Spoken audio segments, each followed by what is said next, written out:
Welcome to the video. If you are new here, thank you so much for watching this video. If you're a returning viewer or subscriber, it's good to see you again. I have some limited time this evening, so I'm switching my workout for tonight for the mobility day for this week. Keeps me in rhythm with what I need to do with work, with content, everything in between. That way I am not overdoing it, not pushing myself. I am still recovering from what was a pretty heavy weekend. I had my 2-hour trail run and then snowboarding yesterday. Feeling a little bit tired, thought it'd be wise, all things considered, to start this week with mobility and get into the bulk of training tomorrow through the rest of the week.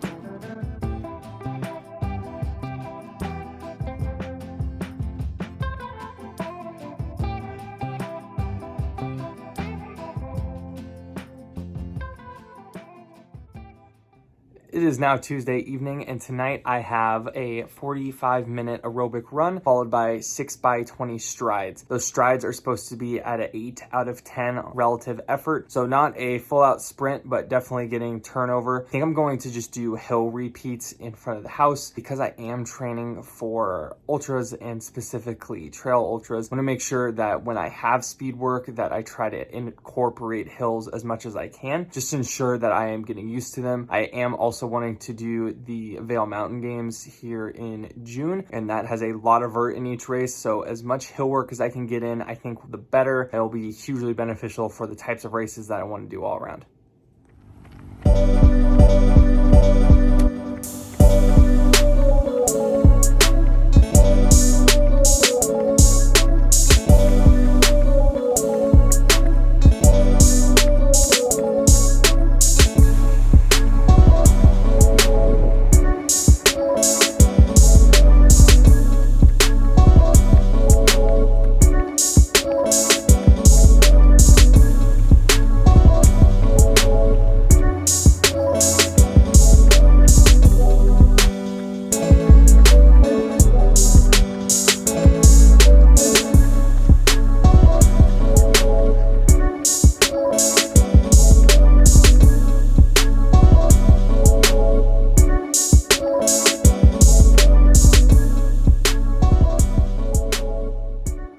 Welcome to Wednesday night. Tonight I have a very different workout than I've done before, but I'm looking forward to it because I am still trying to get my head around everything, make sure that I'm doing what I need to. I'm going to go through this workout with you and read it straight from the app so you can get an idea of what I'm doing as well. We'll go ahead and just read through what it says. So the workout starts, everyone does 5 to 8 minutes of walking or easy running to warm up. Then the bulk of the workout is run easy for 2 minutes, increase your speed to a moderate pace for 1 minute, the last 30 seconds fast, so kind of a short tempo strides mixture. So that's 3:30 of running. Then there's a rest for 1 minute, and then we do the following weighted exercise. So squat to overhead press 10 times, 10 burpees, 10 weighted walking lunges, then 10 push-ups. Take a 60-second walk recovery or rest, then begin the round all over again, starting at the top with the 2 minutes of easy running. We're doing 5 rounds for run and strength intervals, and then at the very end, once we are done with those intervals, we'll do 20 to 25 minutes. I haven't done a workout like this, especially in a running block. That's what this is all about. It's about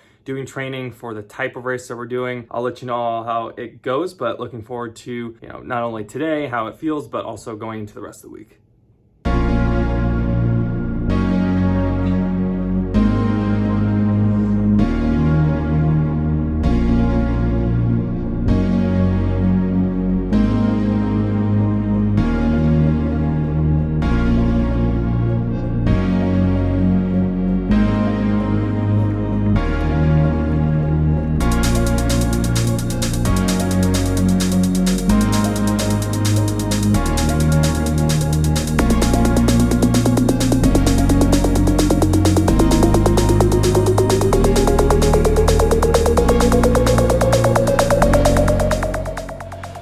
Intervals done. Now to 25-minute cool down, and we're done. Great workout. It was very different mixing the weights and the prolonged running intervals. Even though it's only 3.5 minutes, you can tell as you progress through the intervals how much the weightlifting portion of it is taxing your legs, especially at the end of my loop. It's uphill, so I'm finishing uphill on tired legs, and I really see how this is hugely helpful for this type of training, because trail racing, especially long distance trail racing, You're gonna have tired legs a lot of the time, and this is definitely preparing your body to deal with that and still perform at the level that you demand of it. It is now Thursday night, and the training log for today calls for a 45 to 60 minute tempo run. Probably fall somewhere in the middle of that for tonight's run. I'm going to be taking it fairly easy this evening, even if that means my heart rate is on the lower end of the aerobic side and my pace is slower. Definitely need to mitigate the effort that I put in here because my legs are feeling the work that I did yesterday. I'm really just getting into using weights during lower body training and mixing that with the intervals like I did yesterday. Definitely caused a lot of soreness and tightness that I can feel today. So we want to make sure that we're not prolonging that unnecessarily, but this aerobic run will definitely help work out that soreness. Today, really just going to focus on doing the work and getting the miles in.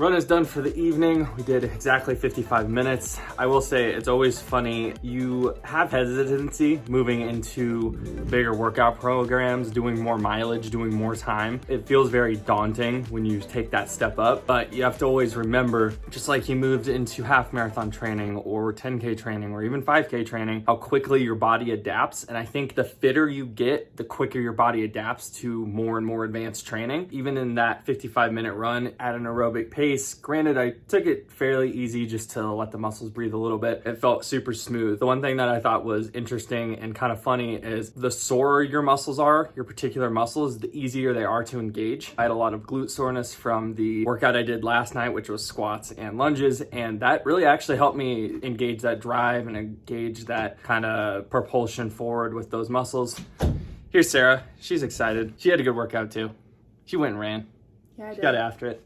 Got after it. But anyway, it's just always kind of ironic how you feel like sometimes that can be a detriment, but more often than not, it can actually be beneficial if you use it for what it's actually giving you, which in this case is a keen awareness of that muscle because it's sore, so it's easier to engage as you're actually running and doing the work.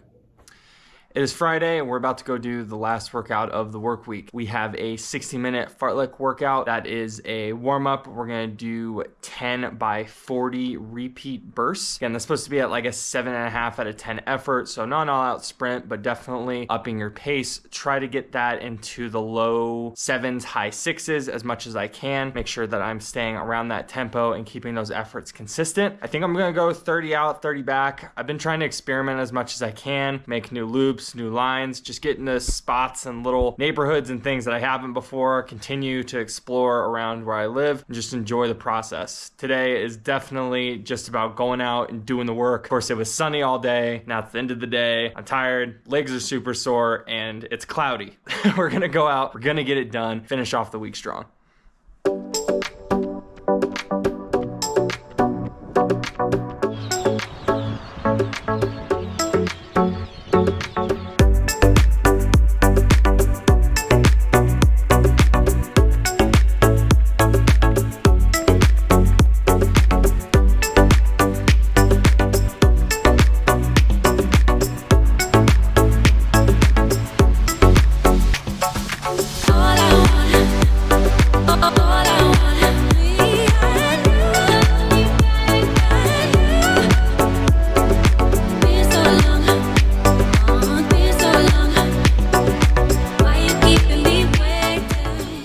Intervals done, felt solid. It is starting to rain and get fairly dark though, and I am still 30 minutes away from the house. So I'm gonna try to get home, not worry about filming. We'll catch you back at the house and we'll go over the intervals in a little bit more detail. Back at the house now, let's go over this run. I will say one of the nice things about running for time is you're not necessarily always cognizant of how far you're going, and it can be pleasantly surprising. I opened Strava and saw that I ran over 7 miles. I have a decent idea of how far certain things are away from my house, but I really wasn't paying attention. I was just out doing the work, and when I got back, turned out I did over 7. Always nice to be surprised by how much you did rather than disappointed. Also, average pace was much higher than I expected it to be. I felt really heavy, legs felt really tired, and felt slow during the whole run. So it's always nice when the data is contrary in a positive way to how you felt. We actually look at the workout here. We go down to the analysis.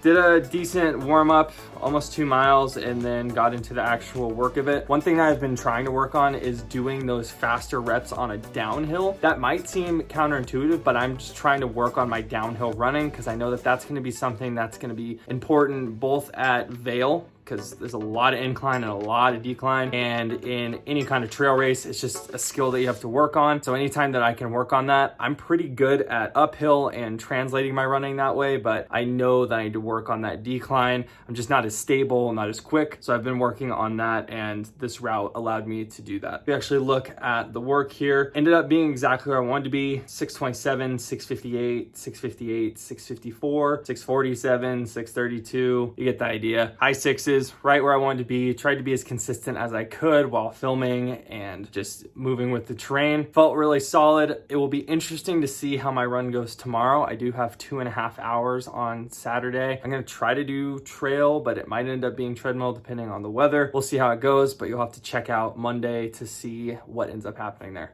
Thank you so much for watching this video. I really appreciate it. If you did like it, please give it a like. It really helps the channel a ton, and it helps people just like you find this content. If you haven't yet, please hit the subscribe button and turn on post notifications so that you see new videos right as they come out. Otherwise, we'll see you on Monday.